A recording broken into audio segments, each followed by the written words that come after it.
안녕하세요. 나린의 굿티처입니다. 네, 선생님들 지난 실습 영상에 이어서 두 번째 실습 영상 시작해 보도록 하겠습니다. 네, 지난 영상에서는 우리가 실습을 가는데 그 지도교사는 도대체 어떤 입장을 가지고 있느냐, 그리고 실습을 하는 우리가 목적, 그리고 실습지에서 어떤 태도를 갖춰야 되느냐에 대해서 이야기를 해봤고요. 오늘은 그렇다면 실습을 가기 전에 미리 알아둬야 할 것, 미리 준비해야 할 것, 그 다음에 복장, 마지막으로 실습을 하면서 인지하고 있어야 할 것에 대해서 제가 이야기를 해보도록 하겠습니다.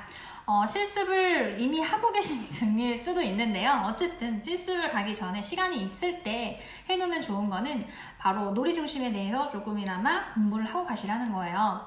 제가 제 영상에서 많이 알려드렸어요. 놀이에 관한 것들에 대해서 이야기한 영상들도 많이 있어서 그 영상 참고해 보시면 좋을 것 같고, 그리고 그런 영상만 보시면 안 되고요. 선생님들이 직접 놀이 해설서라든지 또 고시문 또는 실행안이라든지 사례집 이런 것들 있죠. 그런 것들을 혼자서 학교에서 배우는 거, 영상으로 보는 거, 이게 끝이 아니라 본인이 스스로 본인의 눈으로 혼자서 읽고 공부하고 이렇게 독학의 과정이 필요할 거라고 봐요. 독학하지 않으면 자기 걸로 이렇게 흡수할 수 없거든요. 그래서 반드시 그렇게 한 번은 정독을 하고 가시라는 거. 아마 그거 하셔도 힘들긴 할 거예요. 근데 안 하시면 진짜 놀이 안 보여요. 그래서 그렇게 놀이에 대해서 준비를 좀 하시고 가라는 거 이야기 드리고요. 그 다음에 이제 준비하셔야 될 거는 정말 중요한데요. 수업의 흐름을 준비하셔야 돼요. 그러니까 내가 도입 전개 마무리에 계획안을 짤 때 어떤 형식으로 계획안을 짜야 되는지를 내가 미리 알고 있어야 돼요. 이게 트레이닝이 안 되면요, 현장에 가서 내가 실습을 할 때뿐만 아니라 현장에 투입했을 때도 정말 힘들 수밖에 없어요. 놀이 중심이라고 수업 아예 안 하는 거 진짜 아니거든요. 오히려 더 잘해야 돼요. 왜냐면 아이들이 필요로 할 때 빨리 바로 수업을 그거를 할 수 있어야 되거든요. 애들이 대집단으로 하기 원한다 이렇게 했을 때는 그 팁들이 있어야지 할 수 있는 거예요. 그래서 선생님들이 내가 만약에 새 노래를 한다. 그럼 새 노래는 어떤 흐름으로 진행을 하는가? 게임은 어떤 흐름? 동시는 이야기 나누기는? 동화는 어떤 흐름으로 진행을 하는 거를 빠삭하게 알고 있어야 돼요. 이미 머릿속에 그게 있어야 돼요.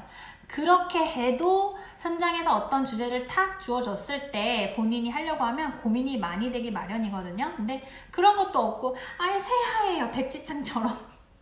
그러면 본인이 정말 힘들 거고 지도하시는 선생님도 너무 힘들어 하실 거예요. 그래서 시간 있을 때 그런 거를 미리 다 정리해 두시고요. 그리고 특히 도입을 내가 어떻게 하면 좋은지, 도입 없이 하는 선생님도 굉장히 많으시거든요. 도입 정말 중요합니다. 그래서 도입에는 내가 신박한 것들, 재미있는 것들 뭐가 있을까 생각하고 미리 메모를 해놓는다든지 나만의 그런 비밀 노트나 수첩을 만들어서 준비를 해놓는다든지 이렇게 해놓으시면 아주 도움이 될 거라고 생각하고, 학교에서 만약에 지금까지 우리에게 그런 계획안 작성하는 방법이나 또는 어떤 수업은 어떻게 진행해야 된다는 확실히 교수님께서 학교에서 알려주지 않았다. 그렇다면 충분히 요구하셔야 됩니다. 교수님, 어떻게 하는 건가요? 이 수업은 어떻게 해야 되고 어떤 말을 사용해야 되고 어떤 적합한 거를 선정해야 되며 목표는 어떻게 적는 건가요? 수업의 흐름은 어떻게 되죠? 도입은 어떤 것들이 있나요? 물어봐야 돼요. 그리고 그거를 돈을 냈잖아요. 학교를 다니면서, 그쵸? 돈을 냈으니까 당연히 그걸 물어보고 그거를 이렇게 배움을 받을 권리가 학생들은 있습니다. 이런 선생님들도 계세요. 보면은 저희 지도교사한테 선생님, 저 그럼 이런 주제로 선생님 하라고 말씀하셨는데 그러면 이거를 어떻게 해요? 도입은 어떻게 해요? 전개는 어떻게 할까요? 이렇게 다 물어보세요. 그러면 그거는 저한테 아예 다 계획안을 써달라는 얘기잖아요. 본인이 생각하고 본인이 하셔야죠. 본인이 짜오면 저희가 당연히 수정 봐드리고 피드백 해드리는데 그렇기 때문에 그거는 그 선생님들의 일이 아니에요. 나 이거 물어봤는데 선생님 안 가르쳐줬어. 그걸 왜 저희가 해줘야 되죠? 그건 선생님의 일인데? 그래서 그거는 본인이 하셔야 된다는 거 제가 라이브 방송에서도 이야기해드렸죠. 저한테 DM이 굉장히 많이 와요. 특히 학생 선생님들이 우리 가족에 대해서 수업하는데 어떻게 무슨 수업할까요? 이런 식으로 굉장히 많이 물어보세요. 그거는 본인이 고민하셔야죠. 단기적으로 봤을 때는 제가 알려드리면 선생님들 기분 좋겠죠. 하지만 장기적으로 봤을 때는 여전히 아무것도 생각할 줄 모르고 모르는 선생님으로 진행이 되는 거예요. 근데 이렇게는 좋아요. 선생님, 제가 선생님 무슨 주제로 동화라고 해서 이 동화 한번 알아보고 찾아봤는데요. 제 생각에는 우리 반 친구들이 만 5세니까 7살이라서 세 번째 이 동화가 조금 좋을 것 같은데 재미있고, 선생님은 어떠세요? 이거 괜찮을 것 같으세요? 이렇게 물어보면 저희가 당연히 알려주죠. 그렇기 때문에 본인의 수업은 본인이 준비해야 된다는 거. 그래서 수업에 대해서 잘할 수 있어야 되고, 계획안을 짜는 작성법에 대해서도 알고 있어야 되고, 어쨌든 많은 아이디어를 본인이 낼 수 있는 연습을 학생 때 하셔야 돼요. 네, 그 다음에는 이제 복장에 대해서 궁금해하시는 분들이 많이 계세요. 근데 복장은 뭐 사실 뭐 없어요. 제가 예전에 이제 선생님들 복장에 관련된 영상을 올려드렸었는데 그 복장 참고하시면 좋은데요. 저는 그냥 편한 복장을 추구하긴 하는데, 학생들인 경우에는 그냥 저는 바지가 제일 좋다고 생각을 해요. 사실은 막 너무 막 그 통바지, 막 요즘에 와이드 팬츠 이런 거 말고 그냥 깔끔한 일자 바지나 이런 것들, 그러니까 눈에 거슬리지 않는 그런 옷을 입으시는 게 좋고, 본인도 그게 편할 거예요. 네, 그리고 노출이 심하지 않은 옷을 입는 것을 정말 추천드려요. 노출이 안 되는 거, 치마를 만약에 입고 싶다 하더라도 너무 퍼지거나 너무 핏대는 거 말고요, 그냥 적당히 무릎 아래선으로 된 치마를 입으시는 게 좋을 거라는 생각이 듭니다. 액세서리 같은 경우에는 그냥 안 하시는 게 가장 좋습니다. 근데 본인이 하고 싶으면 그냥 하는 거예요. 네, 그건 자유거든요, 사실. 근데 너무 치렁치렁 해가지고 막 이렇게 아래까지 내려온다거나 그런 거는 아이들하고 지내는데 사실 방해가 돼서 그런 거 피해 주시고, 내가 머리가 만약에 길다, 담임 선생님은 머리 긴데 풀어요. 하지만 실습 선생님은 그냥 묶으시는 게 아마 편할 거예요. 다른 사람이 봤을 때 깔끔하게 보이거든요. 그래서 묶는 것을 저는 정말 추천을 해드리겠습니다. 네일 같은 경우에 요즘에 많이 하시는데 그거는 상관없을 거라고 생각하는데, 손톱은 길지 않도록 하는 게 좋겠죠? 네, 그 정도의 복장은 될 것 같고요. 마지막으로 이제 선생님들이 알아두셔야 될 게 있어요. 지금 실습을 하고 계신 선생님이더라도 도움이 될 거예요. 이거 인지하고 계셔야 되거든요. 첫 번째는 뭐냐면 이제 선생님들, 담임 선생님, 그러니까 실습 지도 교사가 뭔가 얘기를 하죠. 그러면 그게 이해가 안 될 수도 있어요. 왜냐면 좀 어렵게 얘기를 할 수도 있고, 나는 그 사전 지식이 없는데 선생님은 이미 그런 아이들과 경험이 많기 때문에 그 이상의 것을 바라면서 이야기를 하실 수도 있어요. 그러면 이해가 안 되잖아요, 본인이. 그러면 이해가 안 되죠? 그럼 물어봐야 돼요. 선생님 죄송한데 이게 지금 방금 하신 이야기가 사실 저는 잘 이해가 안 돼요. 이렇게 얘기하시거나, 아니면 선생님 그러면 예를 들어서 이렇게 할 때 이렇게 하라는 말씀이세요? 이렇게 확인을 하세요.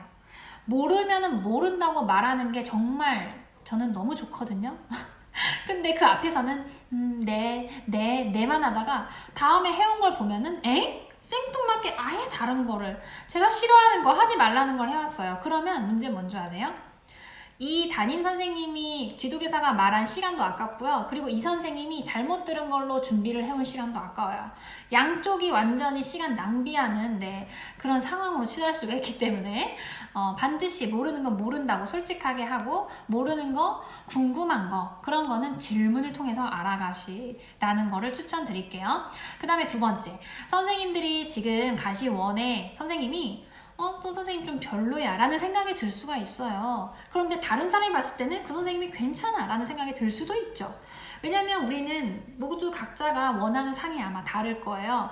네, 그렇기 때문에 다르게 생각하기 마련인데, 내가 저 선생님을 별로라고 생각한다고 해서 이 원에서 배울 것이 없는 것은 아니에요.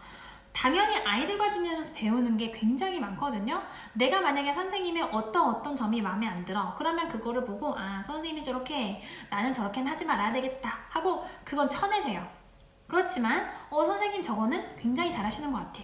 그러면 그 부분은 내가 배울 거에 넣는 거예요. 내가 좋은 것만 가져가고 안 좋은 거는 안 하면 되거든요. 근데 선생님 별로야, 되게 못하네 하면서 굉장히 선생님을 무시한다거나 이제 배울 거 하나 없다고 생각하면, 본인이 한 달 동안 지내는데 정말 지옥에서 지내는 것처럼 배울 거 하나 없다고 얘기를 하면서 굉장히 힘든 시간을 보내게 되실 거예요. 그건 선생님들이 학생으로서 선택하는 거예요. 어쨌든 한 달이라는 기간은 반드시 원에 투자를 해야 되기 때문에 그 기간 동안 좋은 거를 받아가실 수 있기를 제가 바라도록 하겠습니다.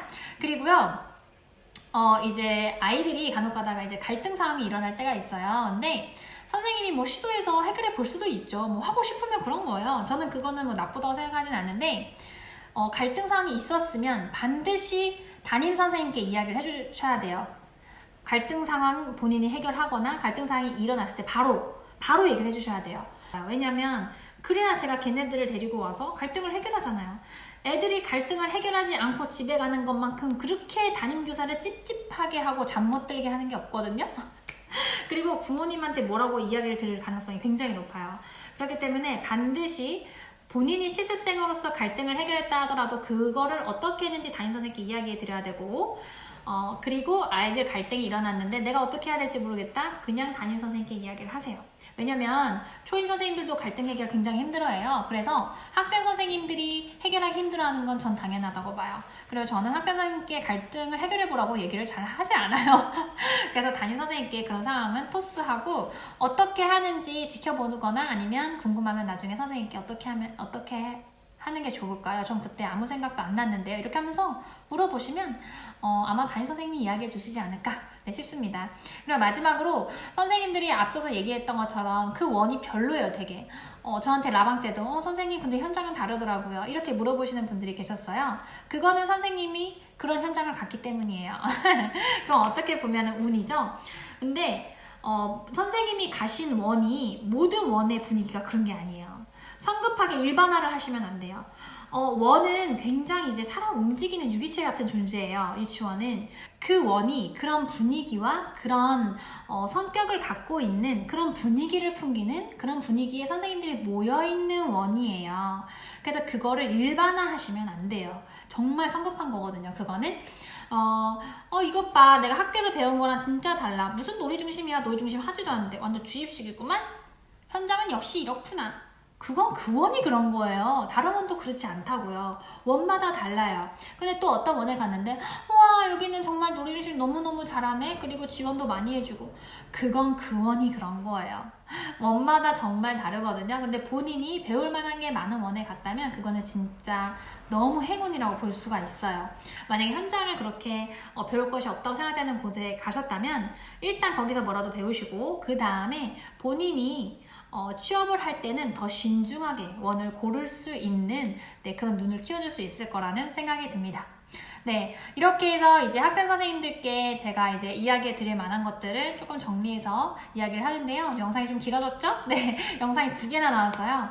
선생님들께 도움이 되셨으면 좋겠고요. 어쨌든 실습은 굉장히 힘듭니다. 저도 경험을 했죠. 전 진짜 그때 나한테 무슨 일이 일어나서 정말 실습지에 가기 싫다. 막 이런 생각을 너무너무 많이 했어요. 그렇지만 저는 굉장히 운이 좋은 케이스로 저는 굉장히 못하는 친구였지만 너무 잘하는 선생님을 만나가지고 경력도 별로 안 많으셨어요. 그때 저는 어린이집 선생님이 너무 잘 만났거든요. 어린이집인데 6세에 들어갔고 수업을 너무 잘하고 아이들한테도 정말 잘해주신 선생님을 만나서 아직도 그 선생님이 어떻게 했는지 저는 너무 기억나고 그 선생님이 너무 감사해요. 저는 그 선생님한테 그냥 모든 걸 다 배웠다고 보면 되죠. 저는 네, 물론 선생님들 지금 실습하시느라 또는 실습을 앞두고 계셔서 너무 불안하고 마음이 편치 않겠지만 실습을 하고 난 후에 선생님들은 굉장히 많은 생각을 하게 되고 그리고 많은 것을 배운 교사로 성장하게 되어 있을 거예요. 네, 그리고 그러기를 바라고요. 그래서 실습 동안 화이팅 하시고 오늘 제가 안내해드린 이 내용들이 선생님들이 실습하는데 도움이 되셨으면 좋겠습니다. 네, 그러면 선생님들 나중에 실습하시고 우리 현장에서 만나요. 네, 그럼 우리 다음에 만나요. 안녕!